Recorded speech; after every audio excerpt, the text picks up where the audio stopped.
Uh, Thank you. I'm actually going to change the next presentation slightly because I'm just worried about the timing. We've got 15 minutes before Richard kicks me off the stage, and we've got Stephen to fit into.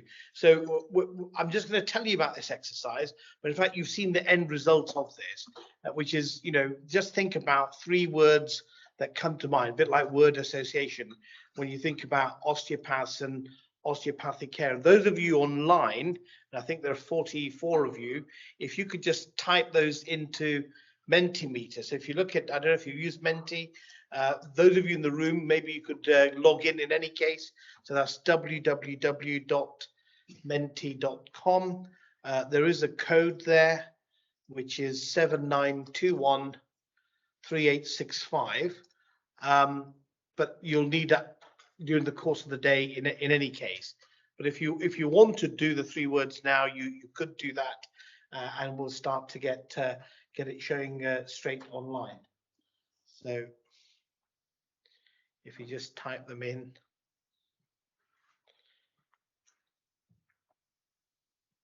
Sorry, I was going to be a bit silly and say that for 3 words to come into your mind, you first of all need to know what osteopath is. You do, and we're expecting the people who've come to a meeting about osteopathy will probably know what they are. Yeah, that makes sense. And I just thought it's a good point. Yeah, because I never knew until I came across it from my mom. I understand. Now you missed the very beginning where Professor Huxtable told us he didn't want any questions from the audience until we finish our presentation because he's very worried about time. Thank you. Okay.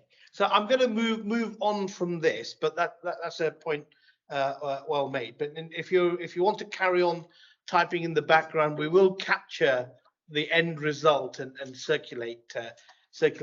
But I think I can move on from here. Yeah. Doesn't let me move on. Yeah. There we go. So that's the 3 words that come into mind. Still not letting me move on. Okay. So on the surface, it looks like we all have the same values. You're all osteopaths or people who've been to see osteopaths, and yet you saw with the word cloud that there is some sharing, but there's this vast heterogeneity. And it's very easy for us as healthcare practitioners to make assumptions about what others think. And we're going to do a second exercise, which is called a forced choice exercise. Where I'm going to ask you to imagine that you've had the early symptoms of a potentially life-threatening illness, but there are 2 treatment options available. They've both been approved by NICE, the National Institute for Clinical Excellence, and I see Laura Norburn from NICE is online. And there are 2 treatments, both evidence-based. Treatment 1 is a tablet, no side effects, and it's one of those kill or cure 50-50. You will either be completely cured by tomorrow, it's a magic tablet, or you'll die painlessly in your sleep tonight. Sounds a bit like surgery actually, rather than a tablet. I can say that as a surgeon. Or there's treatment 2, which is a medicine again with no side effects, which gives you a period of remission. At the end of which period, a fixed time, you will also die, but you will die painlessly in your sleep again. So no side effects, no pain, okay, no prolonged business. And I want you to think about it in your personal circumstances today. Imagine that you, whatever age you are, whatever your family circumstances, you've come to the clinic today at the end of a period of consultations and investigation, and I've just given you the bad news of the diagnosis, and hopefully some good news that there are treatments available.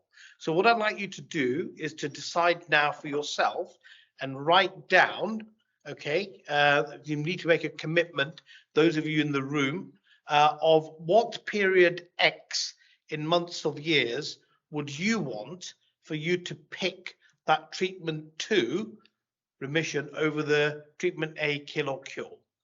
Okay, I don't know if that's clear to everyone. So you've got to decide for you and write down that period X in months or years. Those of you online, we're asking you in a moment to put that on Mentimeter. But those of you in the room, don't look at the screen. Write down your number if you've not done it. I wouldn't choose either option because it's not up to medical practitioners, but up to me, and there has to be another way. Sure. So but the difficulty is that I'm not saying you have to choose. I'm saying these are the two treatments. You can choose to do nothing.